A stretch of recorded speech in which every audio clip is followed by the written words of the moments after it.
Sir ಹೇಳಿ, ಇವತ್ತಿನ ಹೋರಾಟ ಈಗ ಸ್ಟಾರ್ಟ್ ಮಾಡಿದ್ದೀರಾ, ಇವತ್ತು ಯಾಕೆ ಇಷ್ಟೊಂದು ಕಾರಣ ಏನು ಕಾರಣ? ಸರ್, ನಾವು ಹೋರಾಟ ಆ್ಯಕ್ಚುಲಿ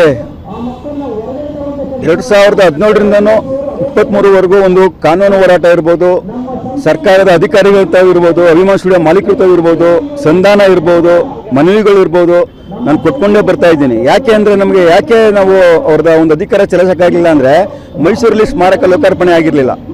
ಅದಕ್ಕೆ ನಮ್ಗೆ ಹತ್ಕೊಂಡಿದ್ದು ಬಂದ ಸರ್ಕಾರಗಳನ್ನು ನಿರ್ಲಕ್ಷ್ಯ ಮಾಡಿದ್ರು, ಅದು ಒಂದು ಕಾರಣ ಆಯಿತು. ಮತ್ತು ಈ ಬಂದ ವಿ ಶಂಕರ್ ಒಂದು ದಕ್ಷ ಅಧಿಕಾರಿ ಅವತ್ತು ನಮಗೆ ಅಭಿಮಾನ ಸ್ಟುಡಿಯೋ ಮಾಲೀಕರು ವಿ ಶಂಕರ್ ಸರ್ರು ಮತ್ತು ತಹಸೀಲ್ದಾರ್ ಮಂಜಪ್ಪ ಅವರು ಹೊತ್ತು ಒಂದು ಸಂಧಾನ ಮಾಡಿ ಒಂದು 6 ತಿಂಗಳು ಎಲ್ಲ ಮಾತುಕತೆ ಹತ್ಕುಂಟೆನ ಏನು ಅಭಿಮಾನ ಸ್ಟುಡಿಯೋ ಮಾಲೀಕರ ಮೇಲೆ ವಿ ಶಂಕರ್ ಕೇಸ್ ಹಾಕಿದ್ರು. ಆ ಕೇಸ್ನ ವಾಪಸ್ ತಗೊಳ್ಳಿ ಅಂತ ಅಭಿಮಾನ ಸ್ಟುಡಿಯೋ ಮಾಲೀಕರು ಒಂದು ದಾನದ ರೂಪದಲ್ಲಿ ಬರ್ಕೊಡ್ತಾರೆ. ನಿಮಗೆ ಗೊತ್ತು, ತೋರಿಸಿದ್ದೀನಿ ಅದು ನಾನು. ದಾನದ ರೂಪದಲ್ಲಿ ಬರ್ಕೊಟ್ಟಿದ್ದಾರೆ 2017ರಲ್ಲೇ. ಸರ್ಕಾರ 2018ರಲ್ಲಿ ಕುಮಾರಸ್ವಾಮಿ ಅವರು ಸಹ ಮನವಿ ಕೊಟ್ಟಾಗ ಅವ್ರು ಬಿಡುಗಡೆ ಮಾಡ್ತಾರೆ. ಇಷ್ಟು ಕೆಲಸ ಆಗಿರುತ್ತೆ. ಬಟ್ಟು 10 ಕುಂಟೆ ಜಾಗದ ಬಗ್ಗೆ ಆದೇಶ ಮಾಡಲ್ಲ ಯಾವುದೇ ಮುಖ್ಯಮಂತ್ರಿಗಳಾಗಲಿ ಅಧಿಕಾರಿಗಳಾಗಲಿ. ಇದು ಕೇಸು ಏನು 2015ರಲ್ಲಿ ಕೇಸ್ ಹಾಕಿದ್ರು DC ಜಿಲ್ಲಾಧಿಕಾರಿ, ಆ ಕೇಸ್ ಹಂಗೆ ನಡ್ಕೊಂಬರ್ತಾ ಇತ್ತು ಇಲ್ಲಿವರೆಗೂ. ನಾವು ಅಭಿಮಾನ ಸ್ಟುಡಿಯೋ ಮಾಲೀಕರ ಮೇಲೆ ಅಪಾದವಾದ ನಂಬಿಕೆ ಇಟ್ಟಿದ್ವಿ, ಅವ್ರು ಇದ್ರ ಮೇಲೆ ಇದ್ವಿ. ಅವ್ರದ್ದು ಏನು ತಪ್ಪಿಲ್ಲ. ಅವರು ಆಗ ಕರೆಕ್ಟಾಗಿ ಬಂದು ಬರ್ಕೊಟ್ರು. ಸರ್ಕಾರಗಳು ನಿರ್ಲಕ್ಷ್ಯ ಮಾಡಿದ್ರು. ಬಂದ ಮುಖ್ಯಮಂತ್ರಿಗಳು ಜಿಲ್ಲಾಧಿಕಾರಿಗಳು ತುಂಬ ನಿರ್ಲಕ್ಷ್ಯ ಮಾಡಿದ್ರು. ಹಾಗಾಗಿ ಇವತ್ತು ನಾವು ಬೀದಿ ಬಂದು ನಿಂತ್ಕೊಂಡಾಯ್ತು. ಇವತ್ತು ನಮಗೆ ಅಭಿಮಾನ ಸ್ಟುಡಿಯೋ ಮಾಲೀಕರ ಮೇಲೆ ಅಪಾದವಾದ ಇವಾಗ ನಂಬಿಕೆ ಇದೆ ಅವ್ರಿಗೆ. ನಮಗೆ ಕೆಲವು ಅವರಿಗೆ ಒಂದು ಸ್ವಲ್ಪ ತುಂಬ ತೊಂದರೆಗಳಾಯಿತು ಅಭಿಮಾನಿಗಳಿಂದ, ಸರ್ಕಾರಗಳಿಂದ. ಅವರು ಅದಕ್ಕೆ ಇವತ್ತು ನನ್ನನ್ನು ಅವರು ದೂರ ಹಾಕಿದ್ದಾರೆ. ಗೊತ್ತಿಲ್ಲ ಏನಕ್ಕೆ ಗೊತ್ತಿಲ್ಲ. ನನ್ನ ಹತ್ರ ಚೆನ್ನಾಗಿದ್ರು 8 ವರ್ಷ, ಇವತ್ತು ನನ್ನನ್ನು ದೂರ ಹಾಕಿದ್ದಾರೆ 6 ತಿಂಗಳಿಂದ. ಆದರೆ ನಾನು ಸರ್ಕಾರದ ಹತ್ರ ಏನು ಹತ್ಕೊಂಡೆ ನಾನು ಹೋರಾಟ ಮಾಡ್ಕೊಂಡ್ಬಂದಿದ್ದೆ. 2017ರಿಂದ ಹೋರಾಟ ಮಾಡ್ಕೊಂಡ್ಬಂದಿದ್ದೆ 10 ಕುಂಟೆ ಬಗ್ಗೆ. ಇವತ್ತು ಆ ದಾಖಲೆ ಇದ್ದಿದ್ದಕ್ಕೆ ಇವತ್ತು ನನಗೆ ಕಳೆದ 2 ವರ್ಷಗಳಿಂದ ಹುಟ್ಟುಹಬ್ಬದ ಕಾರ್ಯಕ್ರಮಗಳಿಗೆ, ಪುಣ್ಯ ಸ್ಮರಣೆ ಕಾರ್ಯಕ್ರಮಗಳಿಗೆ ನಮಗೆ ಸರ್ಕಾರ ಅನುಮತಿ ಕೊಡ್ತಾ ಇದೆ. ಇವತ್ತು ನಾವು ಏನಾದರೂ ನಾನು ಹೋರಾಟ ಮಾಡ್ಕೊಂಡು ಬಂದಿರಲಿಲ್ಲ 2017ರಿಂದ ಅಂದಿದ್ರೆ ಇವತ್ತು ನಾವು ಬೀದಿಲಿ ನಿಂತ್ಕೋಬೇಕಾದ ಅಭಿಮಾನಿಗಳು ಇವತ್ತು ಎಂಥ ತೊಂದರೆ ಸಿಗಾಕೋತಾ ಇದೀವಿ ಅನ್ನೋ ನಮ್ಗೆ ಗೊತ್ತಿಲ್ಲ. ಇವತ್ತು ಅಂತ್ಯ ಸಂಸ್ಕಾರ ಆಗಿದ್ದ ಜಾಗ ಅವತ್ತು ಅಭಿಮಾನ ಸ್ಟುಡಿಯೋ ಮಾಲೀಕರು ಕೊಟ್ಟರು, ಅವ್ರದ್ದು ಏನು ತಪ್ಪಿಲ್ಲ. ಸರ್ಕಾರ ಅವತ್ತು ಅಲ್ಲೇ ಕ್ಲೋಸ್ ಮಾಡಿದ್ರು 2018ರಲ್ಲಿ. ಕುಮಾರಸ್ವಾಮಿ ಅವರು ಪಾಪ ರೆಫರ್ ಮಾಡಿದ್ರು. ಅದು ಅಧಿಕಾರಿಗಳು ಕರೆಕ್ಟಾಗಿ ಕೋರ್ಟ್ಗೆ ನೋಡಿ ಸರ್ಕಾರ 2016ರಲ್ಲಿ ಸಿದ್ದರಾಮಯ್ಯರು ಕೊಟ್ಟರು. ಇಲ್ಲಿ 5 ವರ್ಷ ಆದರೂ ಸ್ಮಾರಕ ಆಗಲಿಲ್ಲ ಅಂತ ಅಲ್ಲಿ ಕೊಟ್ಟರು ಜಾಗ. 2016 ಕೊಟ್ಟ ಮೇಲೆ ನಾವು ಇಲ್ಲಿ 2017ರಿಂದ ನಾವು ಸಂಧಾನ ಮಾಡಿಕೊಂಡು ಮಾಲೀಕರು ಜಿಲ್ಲಾಧಿಕಾರಿ ನಾವೆಲ್ಲ ಕೆಲಸ ಮಾಡಿದ್ದೀನಿ. ನಾನು 10 ಕುಂಟೆ ಕೊಟ್ಟ ಮೇಲೆ ಸರ್ಕಾರ ಕ್ಲಿಯರ್ ಮಾಡಬೇಕಾಯ್ತು. ಕ್ಲಿಯರ್ ಮಾಡಿರೋರು DC ವಿ ಶಂಕರ್ರು. ಅವ್ರನ್ನ ಇವಾಗಲೂ ನಾನು ಕೈ ಮುಗಿತೀವಿ. ಇವತ್ತು ನಾವು ಪುಣ್ಯಭೂಮಿ ಅಲ್ಲಿ ಪೂಜೆ ಮಾಡ್ತಾಯಿದ್ದೀವಿ, ಅಲ್ಲಿ ಉತ್ಸವ ಮಾಡ್ತಾಯಿದ್ದೀವಿ ಅಂದರೆ ಸನ್ಮಾನ್ಯ ವಿ ಶಂಕರ್ ಅವರೇ ಕಾರಣ.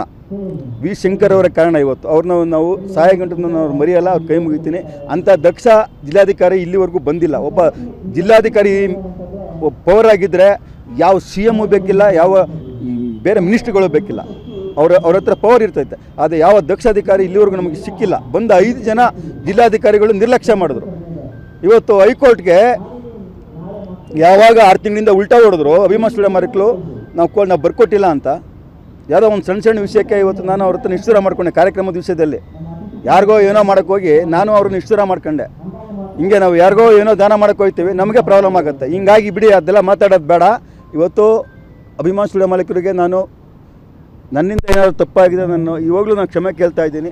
ದಯವಿಟ್ಟು ಅಭಿಮಾನ ಸ್ಟುಡಿಯೋ ಮಾಲೀಕರು, ಗಣೇಶರು ಇರ್ಬೋದು, ಕಾರ್ತಿಕ್ ಇರ್ಬೋದು, ನಮಗೆ CM ನೀವೇ, ವಿಷ್ಣುವರ್ಧನ ಪ್ರತಿಷ್ಠಾನ ಅಧ್ಯಕ್ಷರು ನೀವೇ, ಜಿಲ್ಲಾಧಿಕಾರಿ ನೀವೇ, ತಹಸೀಲ್ದಾರು ನೀವೇ. ಜಾಗ ನಿಮ್ಮದು.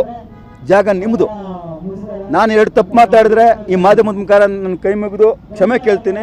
ದಯವಿಟ್ಟು ಇನ್ಮೇಲೆ ನಮಗೆ ಅಭಿಮಾನಿಗಳಿಗೆ ತೊಂದರೆ ಕೊಡಬೇಡಿ. ನಾನು ಟ್ರಸ್ಟ್ ಮಾಡಿದ್ದೀನಿ ಈ ಅಪ್ಪನಿಗೋಸ್ಕರ. ವಿಷ್ಣುಜಿ ಅವರ ದತ್ತುಪುತ್ರ 35 ವರ್ಷ ಇದ್ದರು. ಅವ್ರಿಗೆ ಅಗ್ನಿಸ್ಪರ್ಶ ಮಾಡಿದಾಗ ಸೇವೆ ಮಾಡಿದ್ರು. ಅವ್ರ ತಾಯಿಗೂ ಅಗ್ನಿಸ್ಪರ್ಶ ಮಾಡಿದ್ರು. ಅಂಥ ನಾನು ಸಂಘಟನೆ ಕಟ್ಕೊಂಡಿದ್ದೀನಿ, ವಿಷ್ಣು ಸೇನಾ ಸಂಘಟನೆ 8 ವರ್ಷ. ನಾನು ಇಲ್ಲಿವರೆಗೂ ಮೆಂಬರ್ಶಿಪ್ ಮಾಡಿಲ್ಲ. ಟ್ರಸ್ಟ್ ಇವ್ರಿಗೋಸ್ಕರ ಮಾಡಿದೆ. ಕೆಲವೇ ನಮ್ಮ ಹಿತಶತ್ರುಗಳು ಇವ್ರ ಪೂಜೆ ಮಾಡ್ಸೋಕೆ ಹಿಂದೆ ಮುಂದೆ ನೋಡಿದ್ರು. ಎಂಥ ದುರಂತ! ಡಾಕ್ಟರ್ ವಿಷ್ಣುವರ್ಧನ್ ಅವರು ದುರಂತ ನಾಯಕ, ವಿಷ್ಣುಜಿ ಅವರ ಅಗ್ನಿಸ್ಪರ್ಶ ಮಾಡಿದ ಶ್ರೀಧರಮೂರ್ತಿನ ದುರಂತ ನಾಯಕ, ವಿಷ್ಣುಜಿ ಅವರಿಗೋಸ್ಕರ 2017ರಿಂದ ಹೋರಾಟ ಮಾಡ್ಕೊಂಡು ಬಂದಿರೋ ಅಭಿಮಾನಿನ ದುರಂತ ನಾಯಕ. ಇವತ್ತು ನಮ್ಮ ಪರಿಸ್ಥಿತಿ ಈ ರೀತಿ ಆಗಿದೆ. Number 1 main dealer Srinandi Suzuki showroom ಇದೀಗ ಕೋಲಾರ ಜಿಲ್ಲೆಯಲ್ಲಿ ಅದ್ದೂರಿಯಾಗಿ ಪ್ರಾರಂಭವಾಗಿದೆ. ಇಲ್ಲಿ ಗ್ರಾಹಕರು ಸುಲಭವಾದ ಸಾಲ ಸೌಲಭ್ಯ, ಕಡಿಮೆ ಬಡ್ಡಿ ದರ ಮತ್ತು ಆಕರ್ಷಕ ಬಹುಮಾನಗಳನ್ನು ಪಡೆಯಬಹುದು. Srinandi Suzuki showroom number 16/3 NH 75 bypass service road, Tekal bridge ಹತ್ತಿರ, ಪೇಟೆ, ಚಾಮರಹಳ್ಳಿ. Mobile number 9740525289 9353486342. ಸ್ವಾದಿಷ್ಟತೆಯ ಸ್ವಾದ, ತಾಜಾತನದ ಆಹ್ಲಾದ, ಉತ್ತಮ ಆರೋಗ್ಯ ಮತ್ತು ಹೆಚ್ಚಿನ ರೋಗ ನಿರೋಧಕ ಶಕ್ತಿಯ ವೃದ್ಧಿಗೆ ಈಗ ನಿಮಗೆ ಸಿಗುತ್ತಿದೆ ಉತ್ತಮ ಗುಣಮಟ್ಟದ ಪೌಷ್ಟಿಕಾಂಶ Shri Vaidik millet health mix. ಇದು ಸಿರಿಧಾನ್ಯಗಳ ಸಂಪತ್ತು.